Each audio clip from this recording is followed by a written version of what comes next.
এরকম juicy juicy যদি খাবার হয় তাহলে তো আর কোনো কথাই নাই, সেটা যদি হয় সন্ধ্যার নাস্তা। তো আজকে আমি কি তৈরি করেছি সেটাই আপনাদের সাথে আজকে শেয়ার করব। Welcome back to my channel Ammu's recipe থেকে। আসসালামু আলাইকুম, আশা করছি সবাই ভালো আছেন। আমি আজকে সন্ধ্যার নাস্তায় তৈরি করেছিলাম চিকেন তাওয়া বা চিকেন কড়াই। তো এখানে আমি লুচি ভেজে নিয়েছিলাম, দেখতেই পাচ্ছেন লুচিগুলো কতটা ফুলে উঠেছে।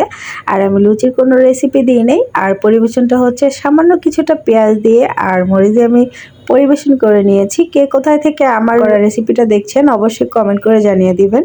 আর আপনাদেরকে এই তো আমি একটু দেখাচ্ছি কতটা লোভনীয় আর জুসি জুসি হয়েছিল। তো আসেন এখন আমরা মূল রান্নায় চলে যাই। এখানে আমি 2টা চিকেন তান্দুরি নিয়েছিলাম, বেশি হয়েছিল আর খেতে ইচ্ছে করতেছিল না, তাই ভাবলাম একটা কিছু করে ফেলি।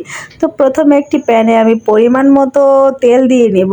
এখন আমি এখানে 4-5টা পেঁয়াজ রিং রিং করে কেটে নিয়েছি। এটা কিছুক্ষণ ভাজা হয়ে আসলে আমি এখানে দিয়ে দিব কাঁচামরিচ। তো কাঁচামরিচ দিয়ে এখানে চিকেনের পিসগুলো দিয়ে আমি একটু ভালো করে নেড়েচেড়ে ভেজে নিচ্ছি। তো এখানে আমি সস দিয়ে নিব, টমেটো সস প্রায় 4 চামচের মতো দিয়ে নিলাম। এখন দিয়ে দিব চিলি সস প্রায় 3 টেবিলের মতো। এটা ঝালটা আপনারা কমিয়ে বাড়িয়ে নেবেন। আর আমি যে কাঁচামরিচ ব্যবহার করেছি সেখানে অনেকগুলো কাঁচামরিচ দিয়েছিলাম। আর এখানে হাফ টেবিল চামচের মতো দিয়ে দিলাম গোলমরিচের গুঁড়ো। এটা দিলেও ঝাল একটা ফ্লেভার আসে, আবার অনেক সুন্দর একটা ফ্লেভার আসে। তো এখানে আমি একটা টমেটো কেটে নিয়েছি কিউব কিউব করে, সেটাও দিয়ে নিলাম। একটুখানি ভালো করে নেড়ে চেড়ে নেব। দেখেন টমেটো থেকে পানি উঠে এসেছে। এখন আমি দিয়ে দিব সয়া সস। আর লবণটা আমি দেই নাই, যেহেতু ওখানেই দেওয়া ছিল চিকেন তান্দুরিটা যখন করেছিলাম, সেজন্য আমি লবণ দিই নাই। যেহেতু এখানে আমি সয়া সস দিয়েছি সেক্ষেত্রে লবণের পরিমাণটা একটু বুঝে শুনেই দিতে হবে। তো দেখতেই পাচ্ছেন আমার রান্নাটা প্রায় হয়ে গিয়েছে। এখন এটাকে আমি খুব ভালো করে ভেজে নিচ্ছি। আর দেখতে পাচ্ছেন কতটা সফট এবং লোভনীয় হয়েছে। আমার তো এখনই দেখে খেতে ইচ্ছে করতেছে।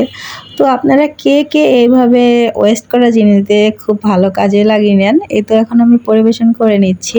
আমি বলতে চাচ্ছি ওয়েস্ট না, মানে এক খাবার যেহেতু খেতে ভালো লাগছে না, এটাকে একটু ঘুরিয়ে ফিরে অন্যভাবে রান্না করলাম। সো তৈরি হয়ে গেল চিকেন চাপ রেসিপি। আমি তো বানিয়ে নিয়েছি রুচি, আপনারা চাইলে পরোটা বা নান রুটি দিয়েও খেতে পারেন। আমার তো অনেক ভাল লাগে কাঁচা কাঁচা পেঁয়াজ আর একটা বাইট। ও মাই গড, আমার রান্না করা রেসিপিটা প্রথম থেকে শেষ পর্যন্ত যারা দেখেছেন কমেন্ট করে জানিয়ে দিবেন। ভালো লাগলে লাইক দিয়ে পাশে থাকবেন। যদি ভালো লেগে থাকে পরিবার এবং ফ্রেন্ডসদের সাথে শেয়ার করে নেবেন।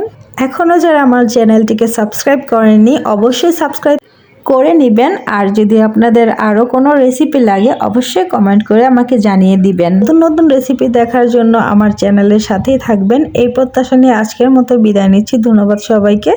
আসসালামু আলাইকুম, বাই।